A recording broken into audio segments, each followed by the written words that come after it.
केला की महाराष्ट्रामध्ये भारतीय जनता पार्टी आणि महायुतीचं शासन आलेलं आहे।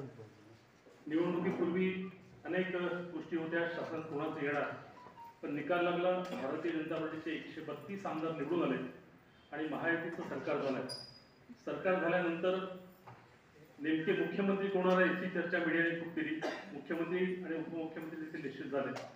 त्यानंतर मंत्रिमंडळामध्ये कोण राहील अशा प्रकारची उत्सुकता होती आणि मंत्रिमंडळी झालं। त्यानंतर आणखी एक प्रश्न होता की पोर्टफोलिओ कोणते कोणाला मिळणार, ते पोर्टफोलिओ पण झाले आणि प्रत्यक्षात सरकारचं काम सुरू झालेलं आहे। या सरकारचं नेतृत्व जे करतात आहे माननीय देवेंद्रजी फडणवीस महाराष्ट्राचे मुख्यमंत्री आहेत। विदर्भातनं 36 आमदार भारतीय जनता पार्टीचे निवडून आले, त्यातले 4 मंत्री झाले, माननीय चंद्रशेखरजी बावनकुळे, माननीय अशोकजी उईके, माननीय आकाश फुंडकर आणि वर्धेचे आमदार माननीय पंकज भोयर राज्यमंत्री म्हणून त्यांनी पदभार सांभाळलेला आहे। हे 4ही मंत्री माननीय देवेंद्रजी फडणवीस मुख्यमंत्री म्हणून आणि 4 मंत्री यांचा सत्कार आणि विदर्भातल्या सगळ्या आमदारांचा भारतीय जनता पार्टीच्या वतीने हा सत्कार होणार आहे। उद्या संध्याकाळी 5 वाजता हा सत्कार सुरू होईल।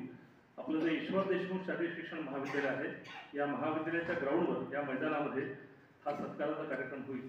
यात मुख्यमंत्री देवेंद्रजी फडणवीस, चंद्रशेखरजी बावनकुळे, आकाशजी फुंडकर, अशोकजी उईके आणि माननीय डॉक्टर पंकज भोयर हे 4 लोकांचा मंत्री म्हणून सत्कार आणि उरलेल्या सगळ्या 32 आमदारांचा 33 आमदारांचा हा सत्काराचा कार्यक्रम राहील। या कार्यक्रमाला केंद्रीय मंत्री माननीय नितीनजी गडकरी हे अध्यक्ष असतील, यांच्या हस्ते या सर्व मान्यवरांचा सत्कार होणार आहे। नागपुरातला देखील विजय मोठा आहे, 4 आमचे आमदार निवडून आले आणि विदर्भातले 32 एकूण आमदार निवडून आले। या सगळ्या आमदारांचा सत्कार देखील मोठ्या प्रमाणात होणार आहे। या कार्यक्रमाचं आणखी एक वेगळं स्वरूप आहे की याच दिवशी 25 डिसेंबरला देशाचे पूर्व पंतप्रधान श्री अटल बिहारी वाजपेयी यांच्या जन्मशताब्दीची सुरुवात होत आहे। म्हणून याच कार्यक्रमात जन्मशताब्दीचा प्रारंभ श्री अटल बिहारी वाजपेयींचा या कार्यक्रमात सुरुवातीला होईल।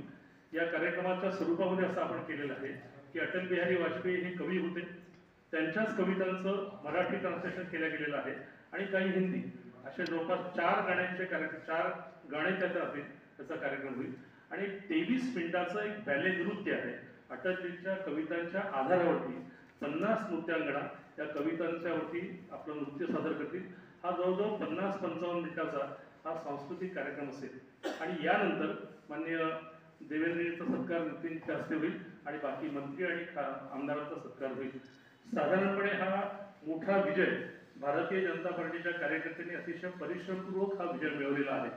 आम्ही सगळ्यांनी बघितलं, आपल्या सगळ्यांना कल्पना आहे की लोकसभेमध्ये आम्हाला यश कमी मिळालं, याच्या कारणांचा शोध घेत आमचा प्रत्येक कार्यकर्ता, ग्राउंडवरचा कार्यकर्ता हा कामात यावा म्हणून मागच्या 3-4 महिन्यापासून लोकसभेच्या निवडणुकीचा लगेच आम्ही प्रयत्नपूर्वक हे केलं आणि याचा मोठा विजय आम्हाला महाराष्ट्रामध्ये मिळाला आणि याचा आनंद म्हणून नागपूर महानगर आणि जिल्हा भारतीय जनता पार्टी या दोन्हींच्या संयुक्त विद्यमाने हा कार्यक्रम होणार आहे। या कार्यक्रमात जनतेने मोठ्या संख्येत यावं। आमचे सगळे कार्यकर्ते म्हणजे बूथ प्रमुख, वॉर्डाचा संयोजक असेल तो, शक्ती केंद्र प्रमुख, वॉर्डाचे अध्यक्ष आणि आमच्या 4ही मंडळाच्या कार्यकारिण्या या कार्यक्रमात त्यांनी उपस्थित राहावं। काही नागपूरच्या ज्या सामाजिक संस्था आहेत या संस्था देखील माननीय देवेंद्रजींचं आणि मंत्र्यांचं स्वागत कार्यक्रमाच्या नंतर करणार आहे। तो साधारणपणे 1 तासाचा सांस्कृतिक कार्यक्रम माननीय नितीनजींच्या हस्ते देवेंद्रजी आणि मंत्र्यांचा आणि आमदारांचा सत्कार असं एकूण कार्यक्रमाचं स्वरूप आहे। या कार्यक्रमाला आपल्या माध्यमातून जनतेने यावं आणि कार्यकर्त्यांनी यावं म्हणून विनंती करण्याकरता आजची पत्रकार परिषद आहे। आपल्या मनात काही प्रश्न असतील तर प्रश्न जरूर विचारा। अधिवेशनच्या काळामध्ये जे लोक आले होते, बाहेर आले, आपल्याच राज्यातले होते, विविध परिसरातून आले होते, नंतर डेप्युटेशन घेण्यात आलेलं नाही कारण खातेवाटप झालं नव्हतं, तर याकडे कसं बघतो? मुख्यमंत्र्यांनी आणि उपमुख्यमंत्री दोघांनी ते डेप्युटेशन स्वीकारले आणि तुम्ही सगळ्यांनी बघितलं असेल की सभागृहामध्ये आलेल्या सगळ्या प्रश्नांचे उत्तर मुख्यमंत्री उपमुख्यमंत्र्यांनी दिलेले। तेव्हा पोर्टफोलिओ व्हायचे होते, स्वाभाविकपणे पोर्टफोलिओ नक्की झाला नसल्यामुळे त्या मुख्यमंत्री आणि उपमुख्यमंत्री उत्तर दिले। लोकसभेला जो लोकसभेतील